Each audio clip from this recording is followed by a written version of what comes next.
At Christmas, while I was at work, my family branded my 7-year-old daughter a liar, made her wear a sign that said "Family Disgrace," and left her hungry in the corner for hours. I didn't cry. I took action. 2 days later, my phone was blowing up with their hysterical calls. I'm a cardiologist. In my field, holidays and weekends are basically a rumor. Family dinners, rare as unicorns. But that year, a miracle. A colleague remembered I'd covered his Thanksgiving shift and decided to return the favor. "Go home," he said. "You've got a kid.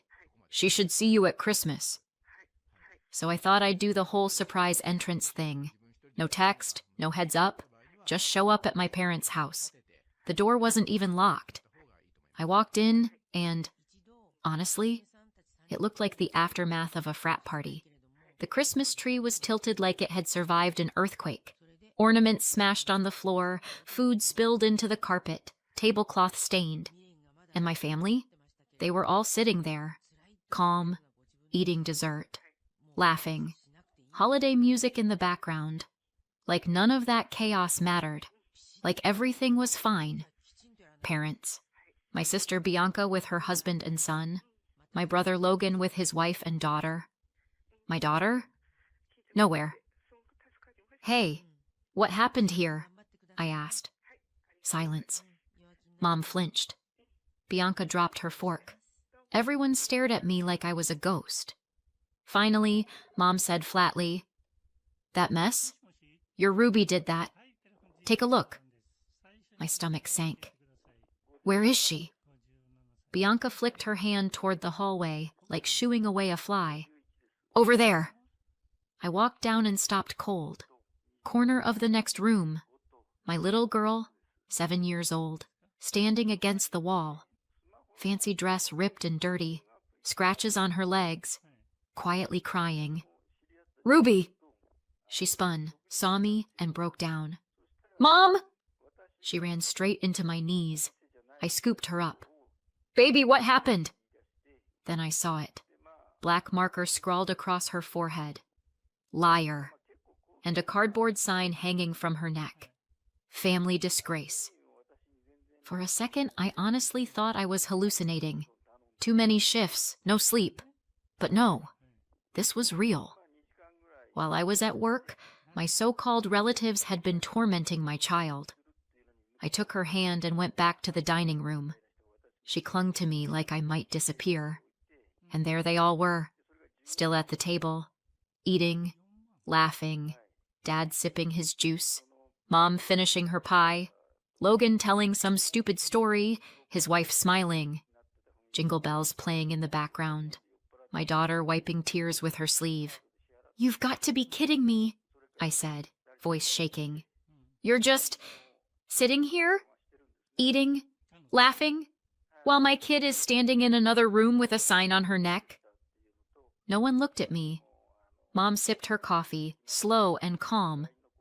"What the hell is wrong with you?" I snapped. Bianca finally turned, all smug and self-righteous. "She ruined Christmas, Felicia. Knocked over the tree, food everywhere, dishes broken, and then she wouldn't admit it.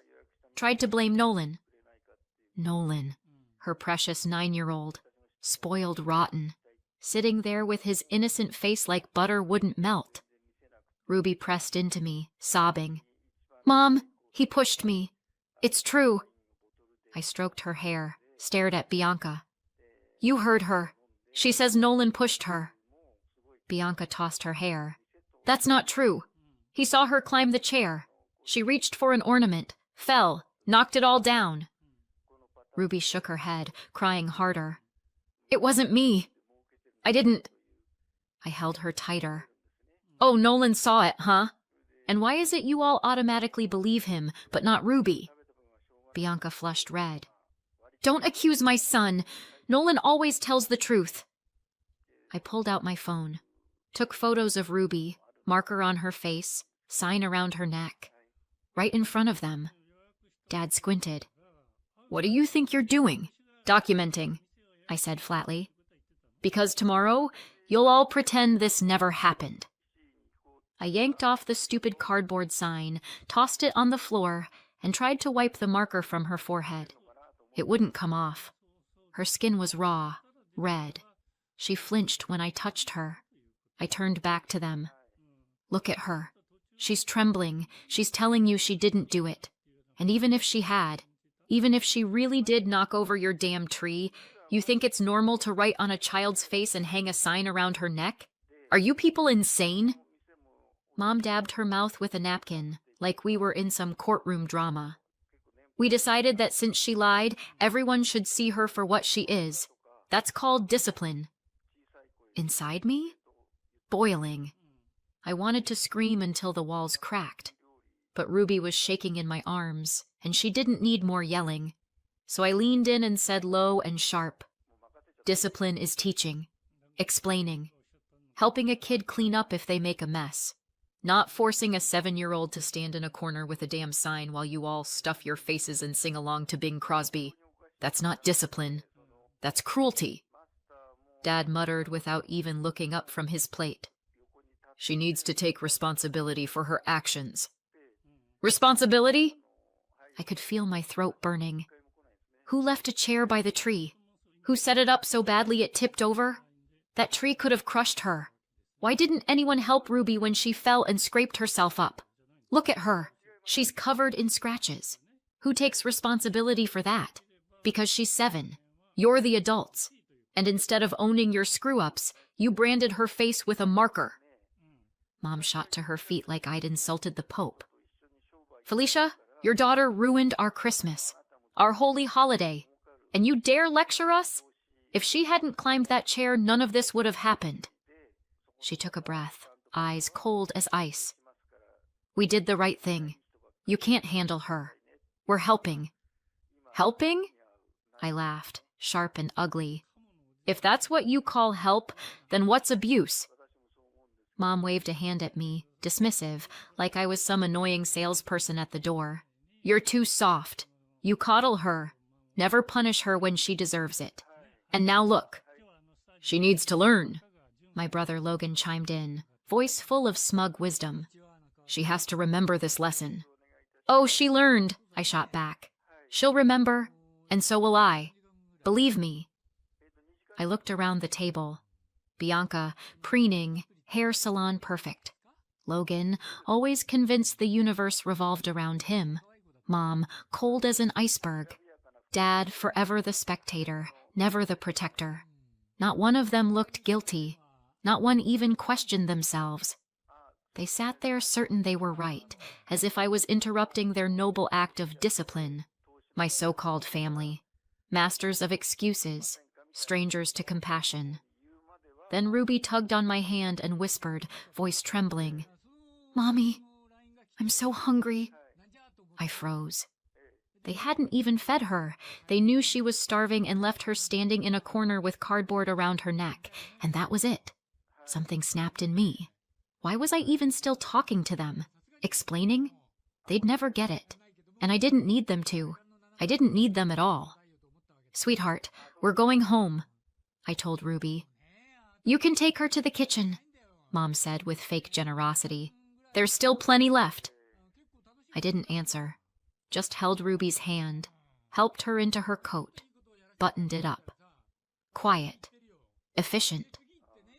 Before leaving, I turned to them and said, "She's not guilty, but even if she was, you had no right to do this to a child. Ever. And you will remember this night." We stepped out into the cold, snow crunching under our feet. Ruby pressed close to me. I lifted her into my arms as we walked to the car. "Mom, I'm hungry," she whispered again. And you know what? That was the worst part. That my little girl would remember Christmas not as lights and laughter, but as hunger, tears, and the word liar written across her forehead. At home, Ruby finally stopped shaking. I fed her turkey with mashed potatoes, gave her a slice of apple pie and hot cocoa.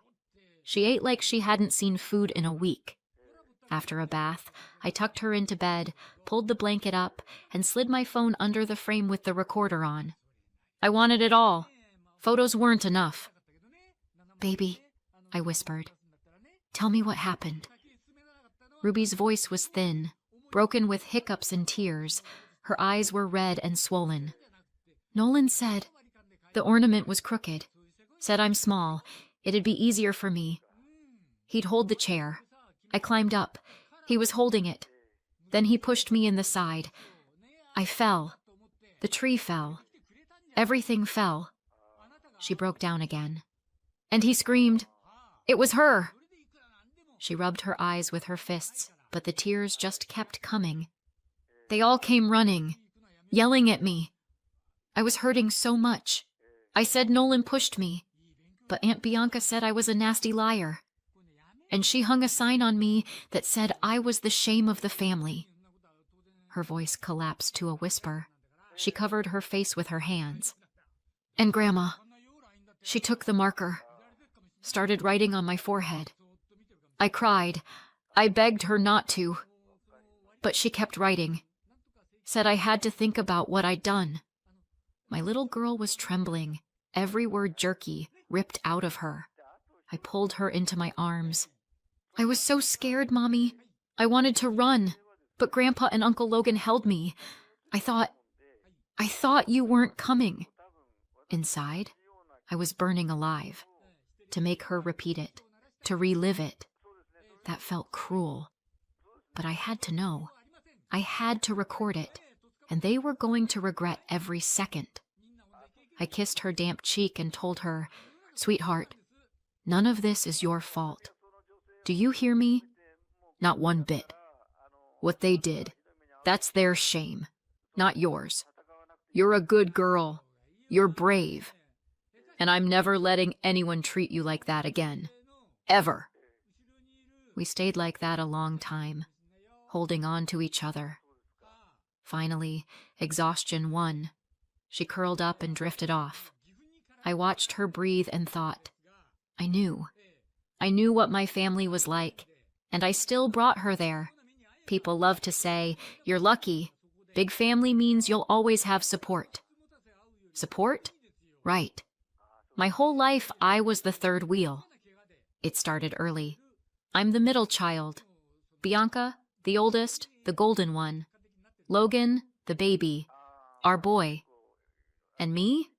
I was always, she'll manage. Bianca could talk to Mom for hours about school, friends, teachers, college plans. Mom knew every detail of her life.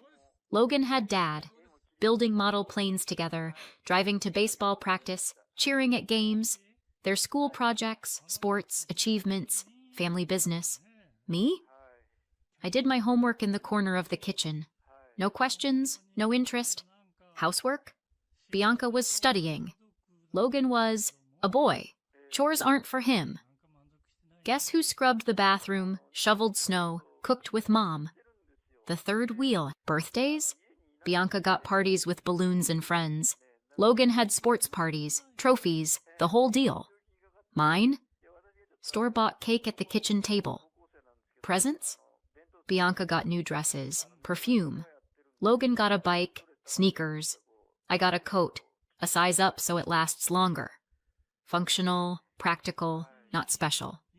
And I was expected to smile and say thanks. No, they didn't starve me. They didn't beat me. But I learned very early the difference between beloved and useful. Bianca was beloved. Logan was the heir. And me? I was convenient. I clawed my way out. Med school, endless shifts, residency, fellowship. Now I'm a cardiologist. Brutal job, but I love it. And yes, it pays. Not that it matters, because to my family, I'm basically an ATM with a stethoscope. Mom. The pension's tiny, the meds are expensive, the roof is leaking. Bianca. Nolan needs camp. Ross didn't get his bonus. Logan.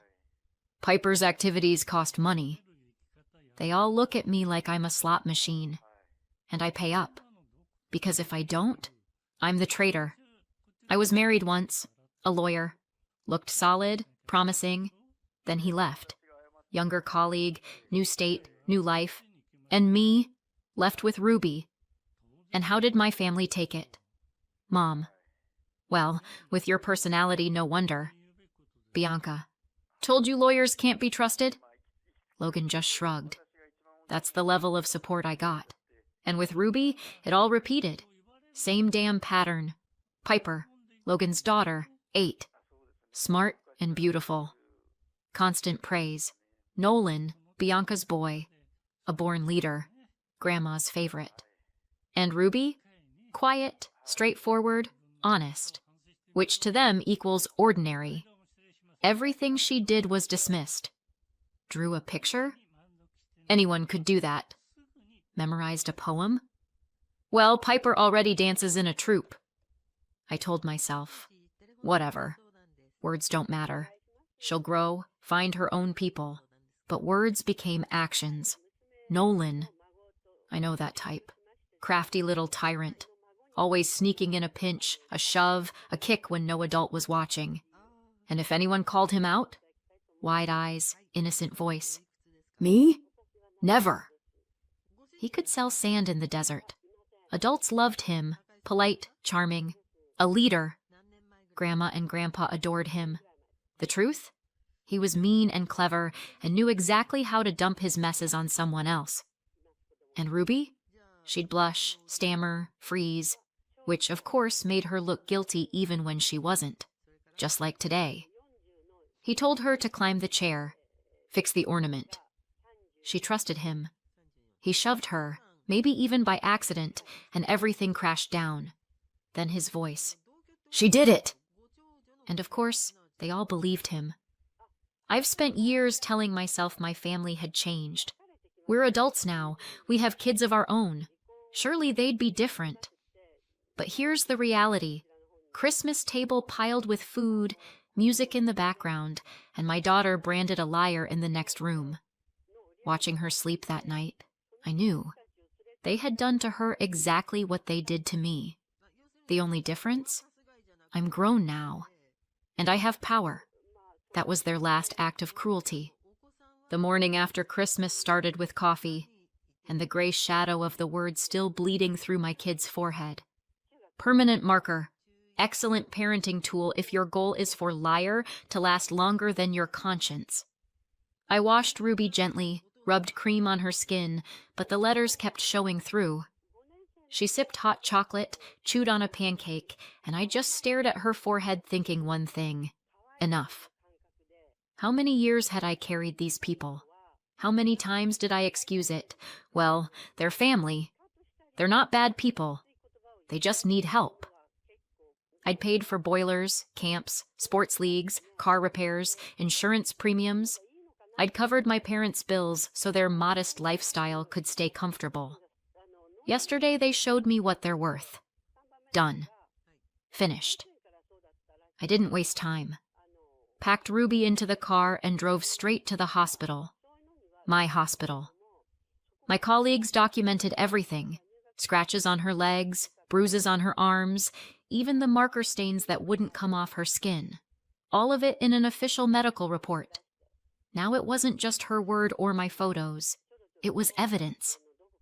Back home, I pulled out what I'd bought for the holiday. 2 envelopes with Disneyland tickets. One for Bianca's family, one for Logan's. Another envelope for my parents. A weekend at a spa hotel. Everyone knew. They'd been waiting. Nolan had been counting down the days. Piper had already drawn the castle with fireworks. My parents pretended they didn't like the noise, but had quietly asked what time the bus would leave. I sat at the kitchen table and methodically tore every glossy ticket into thin strips, put the pieces back into the envelopes, sealed them shut. It was the best gift I'd ever given them, and the most therapeutic. First workday after the holidays, I mailed the envelopes. Then I opened my laptop and handled the rest. Turned off every automatic transfer to my parents, extra pension money, medical insurance top-ups, utilities, all those unexpected expenses that somehow happened like clockwork. Faucet closed. Next, Bianca. Nolan was supposed to start his winter camp. A month ago, I'd paid the deposit, and the final payment was due now. I called the camp office. The payment won't be coming. The woman was polite.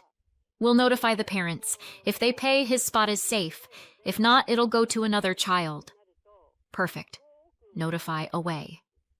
Then Logan. Last week I'd agreed to cover his car repair so he could get to work. I called the shop. Cancel my payment. Bill the customer directly. They confirmed it was voided. Not my problem anymore. And then the calls started. Bianca first. Her voice high-pitched enough to break glass. What the hell is this trash you sent us? Where are the tickets? I sipped my coffee. Those were your tickets. Now they're confetti. You've lost your mind. Nolan's been waiting. You promised.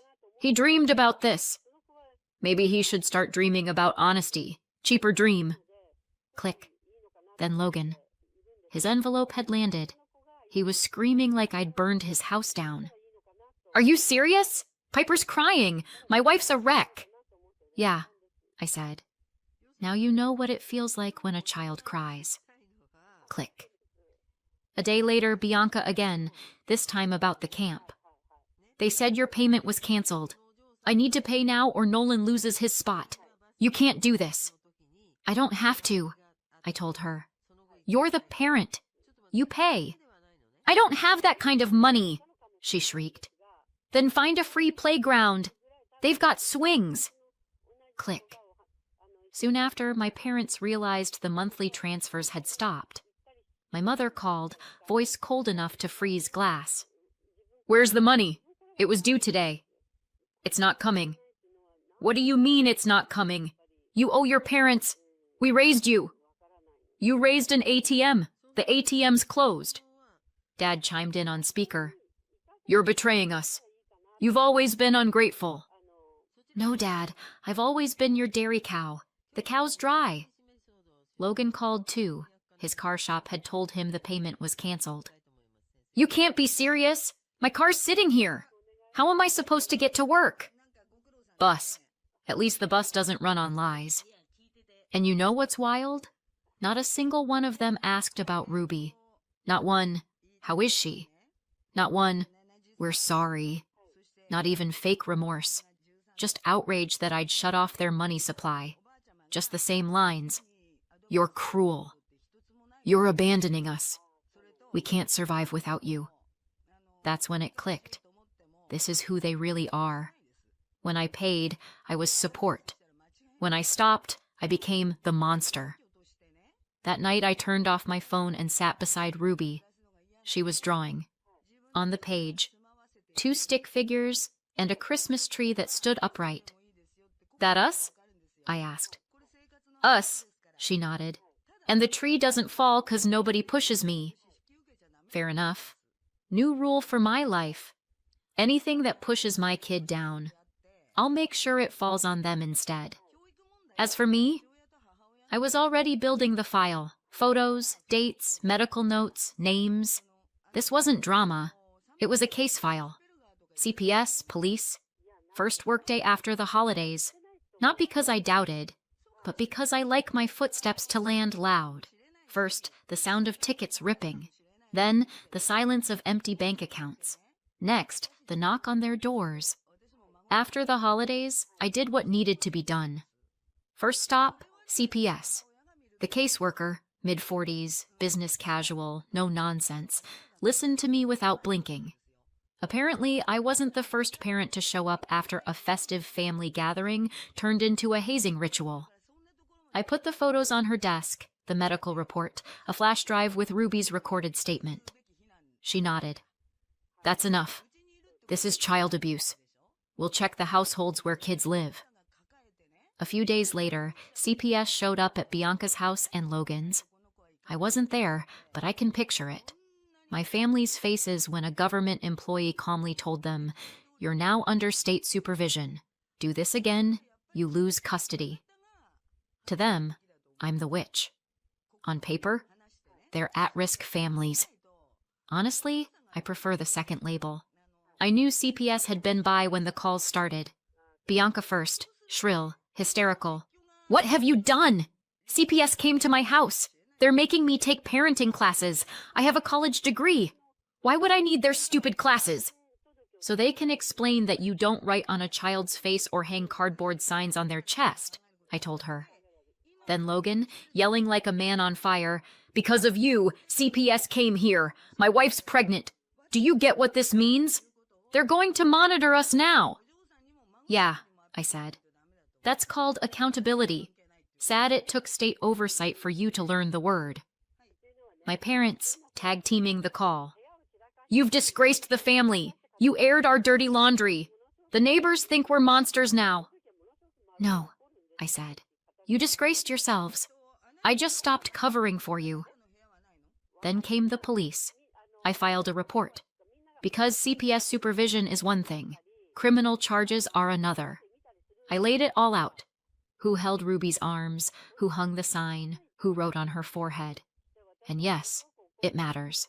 When a child whispers, shaking, "Grandma wrote, Auntie hung it, Grandpa held me, Uncle held me," that's not a family quarrel. That's assault on a minor. I wasn't there for their interrogations, so I don't know what excuses they tried, but I know the outcome, because they called me. First my mother, voice trembling with rage. "What are you doing to us? They dragged us into the station, questioned us like criminals. We're branded now," I said, calm as ice. "I just told them about your parenting style. Shocker, turns out it's illegal." Bianca next, practically screeching, "They fined me! Where am I supposed to get that kind of money?" "Not from me," I said. Then Logan, furious. "You dragged us into a police case. I have a record now. Do you get it? A record." "Yeah," I said. "You've got a record. And Ruby had liar on her forehead. Spot the difference?" Even my dad weighed in. "They fined us. $250. Are you happy now?" "Very," I said. "Honestly, cheap price for what you did." Later, I got the paperwork myself, a copy of the police order. Valerie, my mother, and Bianca, $500 fines each, plus mandatory positive parenting and anger management classes. Todd, my dad, and Logan, $250 fines each, plus official warnings for child endangerment. And all of them, a permanent record in the system. Not erasable, not forgotten. They kept calling, leaving voicemails and emails, throwing curses and pity parties. "You ruined our reputation. Now everyone knows. Teachers look at us like we're diseased." I answered once. "You earned it." Then I stopped responding. One afternoon, I went to pick Ruby up from her art class. Out front, I saw Nolan holding court with a pack of boys, bragging like he'd just won a trophy. It was epic! I pushed her and she got punished. Everyone believed me. They always believe me. I'm good at it. I can even teach you. I froze. There it was. The family legacy in a 9-year-old body. A kid who already knows how to lie, manipulate, and laugh about it. And instead of rage, I felt something else. Relief. I never doubted Ruby, but now I had proof from his own mouth. She'd never lied. Not once. I didn't confront him. Didn't need to. Just looked at him and thought, "Thanks, Bianca. Thanks, Mom. You raised exactly what you deserve." They called Ruby the family disgrace. But the disgrace? That's them. And now it's written not in Sharpie across a child's forehead, but in their police records. That night, Ruby and I baked cookies and argued over who sang Christmas songs worse. She laughed so hard her cheeks turned red, and with every laugh, the weight of the last weeks lifted off me. We're good now, just us two, and it's enough. So, what do you think? Did I do the right thing cutting them off, going to CPS, and taking it all the way to the police? Or should I have handled it differently? I'd really love to hear your thoughts in the comments, and if this story spoke to you, hit subscribe.